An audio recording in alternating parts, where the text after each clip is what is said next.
Hey guys, good morning. For those of you who do not know who I am, my name is Maritza Willis.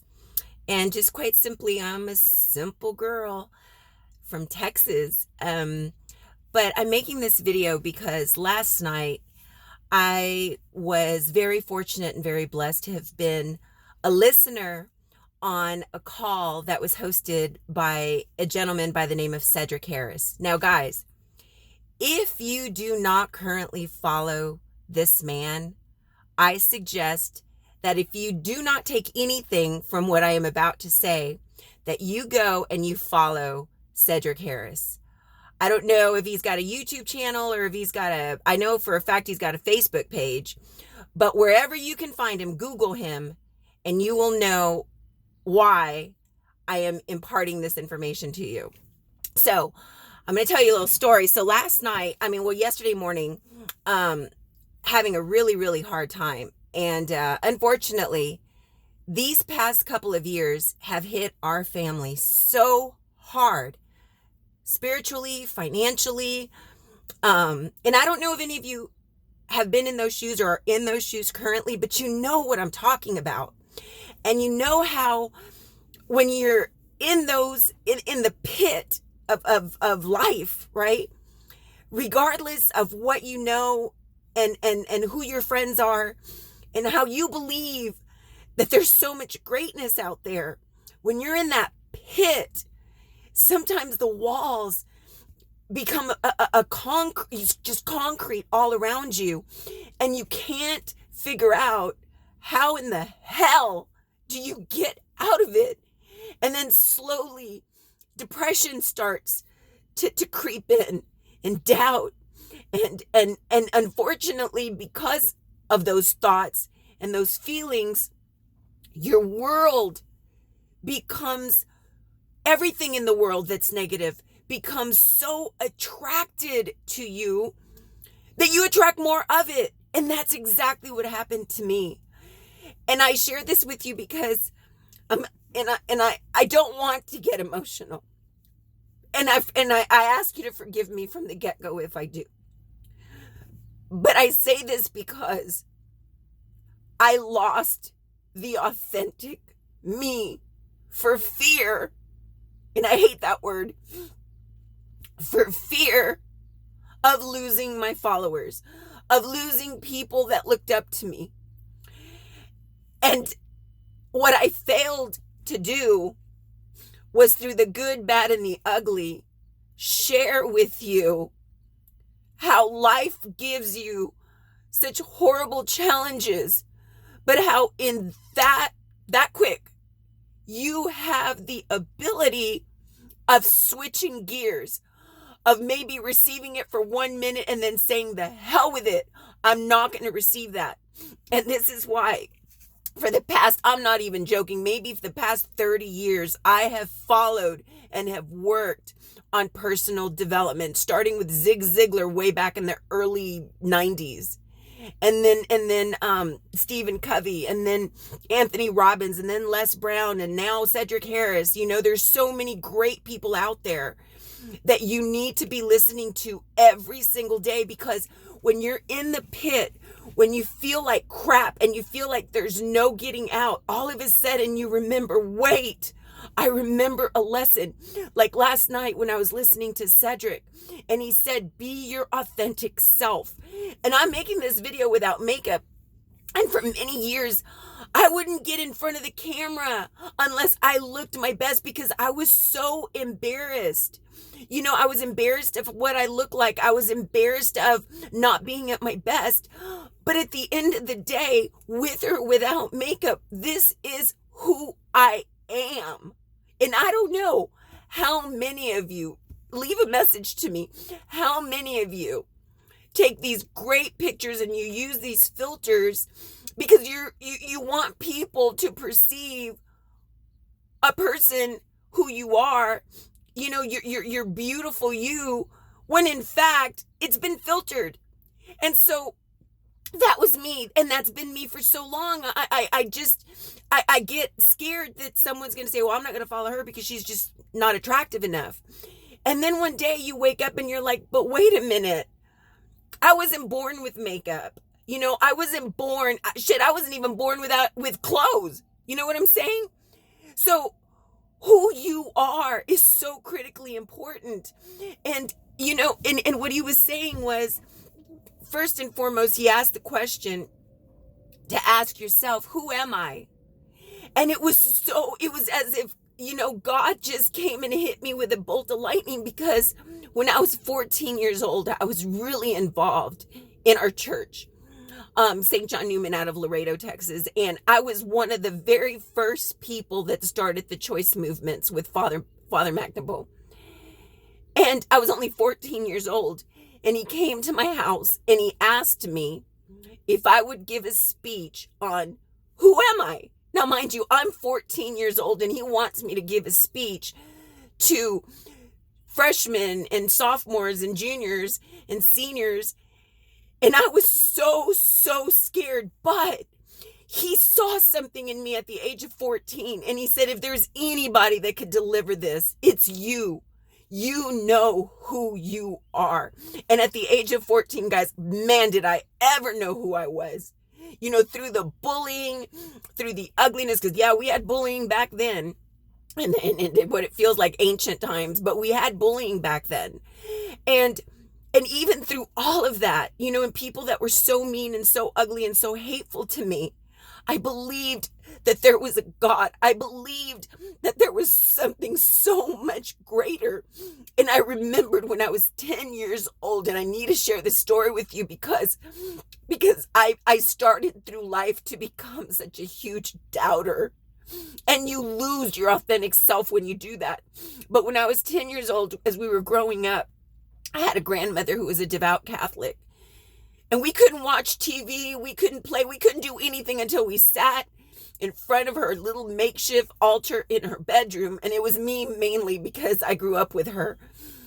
And we had to pray the rosary, and we had to pray, we had all these prayers. It was about an hour of prayers. And I hated it so much because I wanted to play. I wanted to watch the Brady Bunch. I didn't want to, talk to Moses. I wanted to freaking play. So needless to say, she was babysitting my sister and my brother and I one night, and we all were in the same bed, and my brother was in the middle of us. He was just little. I think he must have been about 5 or 6 years old, and I'm 6 years older, so I must have been about 10 or 11. And I'm laying in bed, and I'm angry, because I missed my second piece of the to be continued. And so I'm laying in bed and I'm angry that I didn't get to see this. And so I asked God, do you really exist? Do you really exist? Are you really there? Do you even hear us? Why are we doing this? And so I said, but you know what? I was so angry. I said, but you know what? I'm going to test you. And this is going to be a forever for me if you answer this right now. I want the answer right now. Mind you, I'm only about 10 or 11. And I said, my brother and my sister were fast asleep. Now, I'm not praying out loud. I'm praying in my head. And so I said, if you really exist, then have my brother Candy, and that's his nickname, have my brother Candy sit up right now and start tickling my back. I'm going to sit up, have him start tickling my back. And so, of course, I sat up and was just kind of, looking around the room because it was dark. And guys, out of nowhere, this child sits up and he's asleep. And he just starts rubbing me on my back. And I promise you, at that moment, I didn't think there was a God. I thought, holy crap. The devil has come in. I got so scared. I literally hid under my cover. I started to shake. I started to panic. I was so terrified because this prayer that I had just asked for that quickly had been answered. So I knew at the age of 10 that God had something so special for me. Really, really special for me. But I got really confused as I started growing up. So at the age of 14, mind you, I knew who I was. I was a child of God. But I became so afraid because religion and spirituality became something that you really weren't supposed to speak about to other people without it creating some sort of an argument. Same thing with politics, whether you're Republican or Democrat or whatever you may be, it became an issue. And so you just didn't talk about religion and politics, etc. And so I stopped. But in stopping and doing so, I lost my authentic self. I lost who I was. Because I am a believer. I'm a believer, And if you're watching me and you're not a believer, I know it sounds so ridiculous, but if you quiet your mind, something else I learned about Cedric yesterday, if you quiet your mind and you learn to meditate, just breathe in and breathe out and listen to your breathing. Do that for about 15, 30 minutes every day. Suddenly you start to have this peace and you start to have a faith of understanding what your intentions are. And for me, it's God speaking to me. It's my moment of being able to have that connection. And so I say to you, and I'm so sorry. And then I think that that's also been one of the reasons why I haven't made any of these videos, because I'm always so scared to hurt your feelings, to step on your toes, to insult you. Because that's actually, for me, that's one of my love languages is caring so much, is the quality of time with the other person. It means so much to me. And I'm always so afraid of hurting your feelings. But I say this, and I'm sorry, but I say this to say that I am a believer, and I believe in God, and I believe in Jesus Christ. And if you don't, and it offends you that I speak about it, then please just delete me, block me. I don't care anymore, but I'm not going to be fake, and I'm not going to be authentic to who I am, because I don't want to insult you. I just can't. I can't live that life anymore. Who I am, and I sat there and I listened to Sed and what he was saying. And he's like, ask yourself that question. Who are you? Who am I? Who am I? And he was talking about how he's a conduit. He's been so incredibly blessed with not only having had a life that was very challenging as he was growing up, but having been, not that that's a blessing, but it was lessons that he learned, right? That got him to where he is now. And now, because of the connections and the lessons that he's learned, he's now bestowing connections. He connects one person to another person, or one person to a business, or sees the potential in an individual and calls you and just is a lending ear, but doesn't give you advice, yet he gives you direction. He gives you direction. And that's all I want to do for you too, because I asked myself that question, who am I? And then all of a sudden, out of nowhere, I said, I am a teacher. And what I was so confused about was, I don't want to say this ugly. I don't like kids. I don't like being in high school with children, and so when I think a teacher, but then I thought Jesus was a teacher, his profession was a carpenter, but what he did was he went out and spread a message. That's who I am. Unfortunately, that's just as simple as I am. I study, I learn, and those of you that follow me on the nutrition side, you understand what I'm talking about. As soon as I find something out, as soon as I learn something, I go and I share that with you, because aside from a healthy brain, you need a healthy body. It's so critically important that we take care of ourselves, and if you're watching this right now, one of the things that I need you to understand is at some point, maybe you lacked faith, or maybe you were a little lost, and now you're watching me, and now all of a sudden you see me, and I'm sending this message to you. You're not watching me by accident. This isn't by accident. This is meant for you. I don't know why. I don't know why. But I know that I was on my way to the gym. That's why I look the way that I do. And all of a sudden, this little voice, I heard Cedric. And then on this side, I heard God. I heard this whisper that said, you need to make this video unfiltered, unedited. You need to do this because someone needs to hear you. Someone needs to hear this. And so this is why I share that with you. Guys, don't be embarrassed of who you are. Don't be embarrassed of truly being authentic. Be authentic. Just be authentic.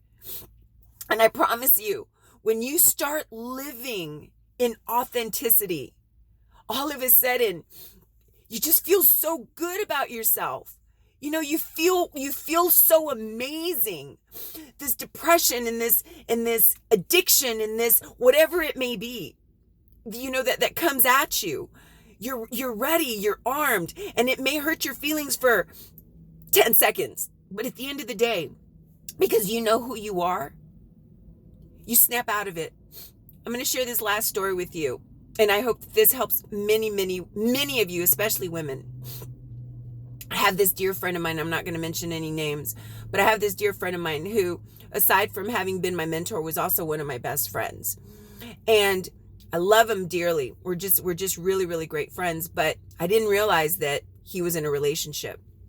At least I didn't realize that he was in a serious relationship. And so one morning, just out of habit, before I go to the gym, I used to call him up in the morning and we would, just kind of bounce thoughts off of each other, and we would have very productive days, and so I got into this habit, but I'd stopped. And so I called him one morning. It was right before my birthday.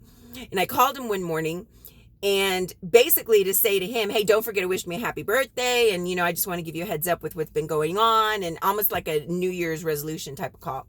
Well, his girlfriend answered, and holy moly, I was called every F word, every B word, every W word, every bad word that is in the bad word dictionary. I was called that word. And I was so unprepared, but a portion of me felt like I needed to listen to it, because I actually had a doubt in my head of what if some of what she is saying is true. There was a piece of me that said, you need to listen to what she's saying. And she wouldn't let me talk. And eventually I started crying, and I was really upset. And I thought, where is all of this coming from? I couldn't understand it. And so she hung up the phone and I hung up the phone, and she was just yelling at me. And I posted this, go look on my page. That day, it was January 9th. I was sitting at the same place I'm sitting at now. And I looked up, and before I did though, I said this little prayer, and I said, God, did I deserve that? Did I warrant that? Am I really that person? Why does she hate me so much? And why is there so much animosity there? Like, I don't get it. And why was I put in a position that I felt like I needed to listen to it? Why? What's my lesson there? So I'm just sitting in my car and I'm crying because I was so brokenhearted, and Cedric also said yesterday, were you having such an amazing day? And then just 5 minutes, just those 5 minutes now dictate the rest of your day, and they ruin it, And so here's what happened though, and here's what's so profound. So I sat there and I said this little prayer, and I said, God, if that was me, forgive me, truly forgive me, and I need to learn to forgive myself. And I said, just send me a sign that all is okay, And I looked up to the heavens, and guys, I'm not making this up. You've got to go look for this. In the sky it was completely white in this cloud, just white, the whole sky. But there was this perfect heart,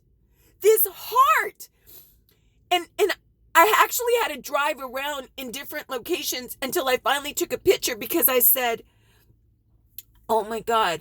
And it was it was as if it was a heart from heaven. And I have a very, very different relationship with my Heavenly Father. Very different relationship. I'm not quirky. I'm not quacky. I'm not, I'm not an evangelist. But I knew at that moment that wasn't who I was. I felt like I was meant to hear it, but not to receive it. Learn that lesson. Many times we are put in positions, right, where you have to hear something, but you don't have to receive it. Do not. It's the same thing with medical.